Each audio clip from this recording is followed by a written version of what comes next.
Здравейте! Сами срещу пазара или силни заедно? Точно този въпрос стои пред всеки собственик на къща за гости във Вършец. Днес ще разгледаме една нова идея, която има потенциала да промени изцяло правилата на играта.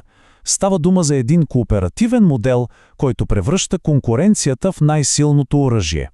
Нека да се потопим в детайлите и да видим за какво точно става въпрос. Ако човек управлява туристически обект, този въпрос вероятно е до болка познат, нали? Ежедневната битка с разходите, огромните комисионни към големите платформи и онова постоянно притеснение дали ще има достатъчно гости. Това е реалността, когато всеки се изправя срещу пазара съвсем сам. И вижте как тези проблеми всъщност се преплитат. По-отделно са трудни, но заедно изграждат една почти непреодолима стена. Високите комисионни изяждат парите за маркетинг, липсата на читав персонал спъва обслужването, а когато си сам, просто нямаш никаква сила да договориш по-добри цени или да бъдеш чут от институциите. По същество, това е общият враг. Ето тук разликата се вижда черно на бяло. Вляво е реалността сега. Всеки е сам за себе си, уязвим, а парите изтичат към големи чуждестранни платформи. Вдясно е потенциалът. Единен, силен екип, който постига икономии, има влияние и най-важното – задържа стойността тук, във Вършец. Разликата е, както се казва, от земята до небето. И така преминаваме към първата част – силата да бъдем заедно. Тук не говорим просто за поредния бизнес модел, а за една фундаментална промяна в мисленето. Преминаване от режим на оцеляване към режим на растеж. Ето това изречение е сърцето на цялата идея. Само си представете, вместо всеки да е една малка, почти невидима точка на пазара, става част от нещо голямо, нещо, което има тежест, има глас и има силата да договаря по-добри условия за всички. Точно това е мисията – да превърнем уязвимостта в истинска пазарна сила. Добре, втора част. Как работи всичко това? Идеята звучи вдъхновяващо, разбира се, но нека видим какви са реалните, практическите ползи за всеки един член на една такава кооперация. Стратегията всъщност е доста проста и се фокусира върху три основни стълба. Първо, по-ниски разходи. Това е най-бързата и лесна победа.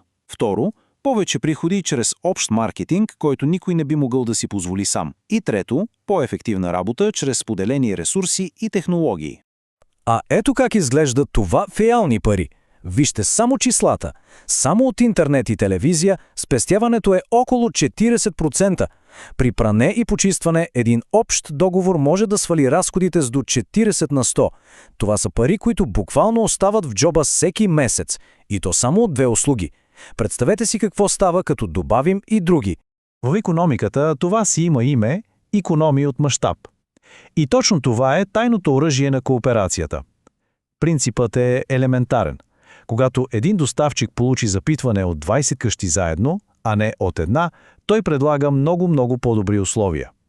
Този прост, но изключително мощен принцип задвижва всичко останало. Преминаваме към трета част. Какво казват числата? Защото, думите са си думи, но в бизнеса числата говорят най-силно. Нека да видим какви са прогнозите. И така, колко реално може да донесе това? Още през първата година, при един съвсем скромен старт само с 5 члена, говорим за близо 22 000 лева. Това е средната нетна добавена стойност за всеки обект, след като се приспаднат всички разходи. Не е зле, нали? А ето откъде идва голяма част от тази стойност. Синята колона е общия оборот на обектите без кооперация. Оранжевата е оборотът с кооперация, като тук сме заложили един много консервативен ръст на заетостта от само 10%. Дори този умерен ръст генерира близо 190 000 лева повече общи приходи. А сега се дръжте. През втората година добавената стойност на обекта скача до близо 59 000 лева. Защо? Ами защото ефекта на снежната топка се задейства. Кооперацията става по-разпознаваема, маркетингът по-ефективен, процесите се изглаждат. Растежът просто се ускорява. И сега идва нещо изключително важно. Числата, които току-що видяхме, са само върхът на айсберга. Те представляват базовия, най-консервативния сценарий. Тук изобщо не са включени потенциални приходи от европроекти, ръст на цените или пък договори с големите оператори. Това, което виждате, е абсолютния минимум, не максимума. И така, четвърта част. Първите стъпки. Видяхме защо си струва и какво може да се постигне. Сега е време за най-важния въпрос.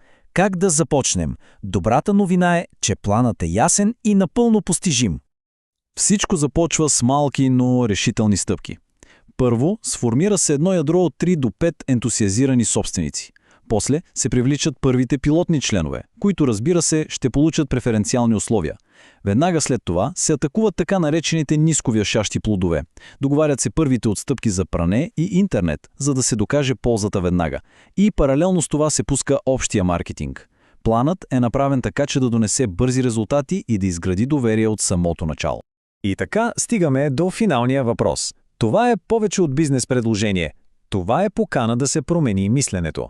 Защото идеята не е всеки да се бори за по-голямо парче от една и съща торта, а всички заедно да направим тортата много по-голяма. Бъдещето на туризма във Вършец може да бъде изградено само заедно. Въпросът е: готови ли сме